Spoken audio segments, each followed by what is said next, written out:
High guys, आज चाहिँ हामी चाहिँ जङ्गलतिर डुल्नु जाँदै गरेको। जङ्गलको बाटो। प्रेरणा मेरो छोरी, मेरो श्रीमती टिका लच्छी, यो फर्स्टचोटि आउँदै गरेको। जङ्गलमा बाटो यस्तो छ, खै कता जानुपर्ने हो। रमित हेर्ने ठाउँ छ भनेर चाहिँ उता बाटोमा लेखेको रहेछ। त्यही भएर चाहिँ हामी चाहिँ जाँदै गरेको साथी हो। केनेडामा जस्तो जङ्गल पनि पाउँदैन, यस्तो जङ्गल पाउँदा पनि खुसी हुन्छ साथी हो। है त हजुरहरू। टोपी पनि घाम लाग्छ भनेर टोपी लिएर आएको। जङ्गलमा त घाम पनि रहेन है। कस्तो छ, कति टाढो छ थाहा छैन। यहाँ चाहिँ जङ्गलको बाटोमा चाहिँ यस्तो बनाएको हुन्छ साथी हो, हिँड्ने बाटो।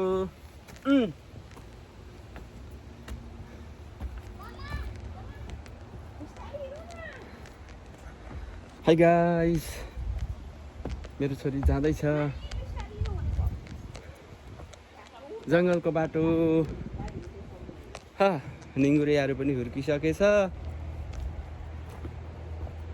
बाटो बाटो देख्दै हुनुहुन्छ नि, माथिसम्म नै बाटो यस्तो रहेछ। फर्स्टचोटि हिजो पनि फोमी फुवा डाला फोरेस्टे हिजो सेपा किसकिसे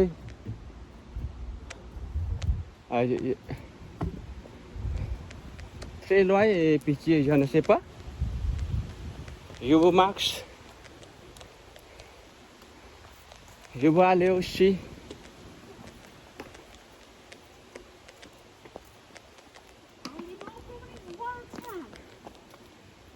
Hallelujah.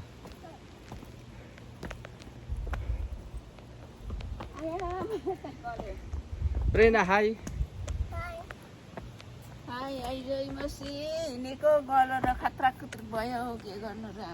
बाटो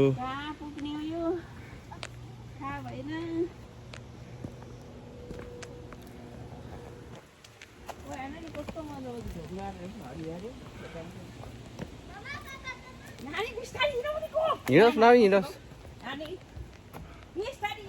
हाई गाइस, यस्तै छ है केनेडाको जङ्गल। यो मेरो घर छेउको जङ्गल रहेछ। यो ठाउँमा सरेको 1 वर्ष भयो, 1 वर्ष लाग्यो। 13 महिना भयो।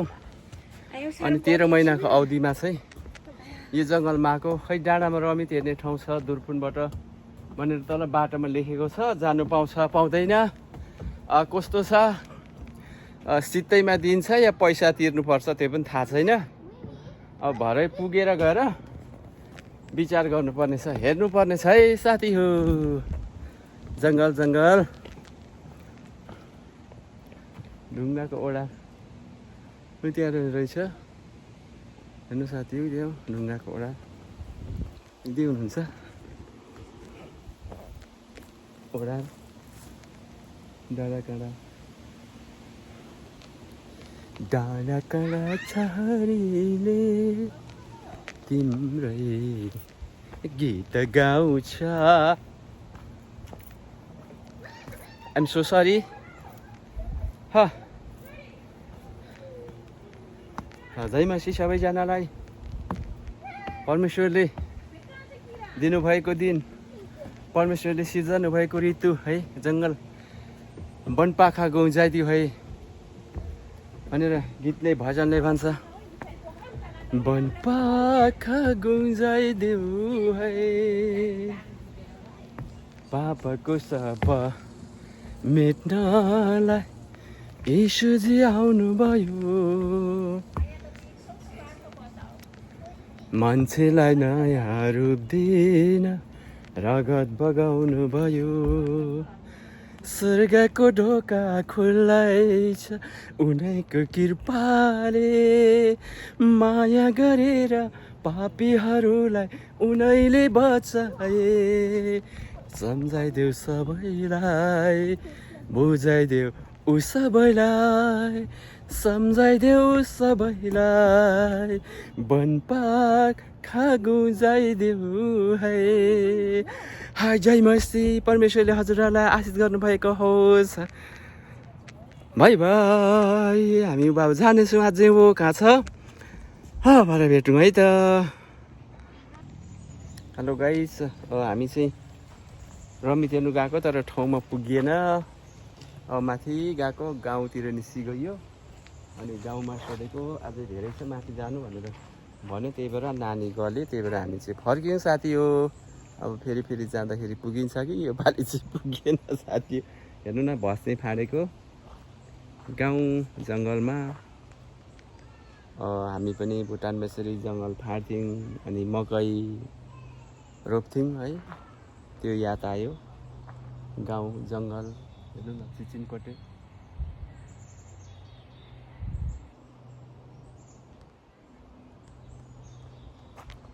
चराहरू पनि आफ्नो आफ्नो भाषामा कराउँछ है। भोलि यही चिचिनकोटे भुटानमा अर्कै भाषाले कराउँथ्यो भने यो क्यानाडामा यही चिचिनकोटे अर्कै भाषामा कराउँदो रहेछ है।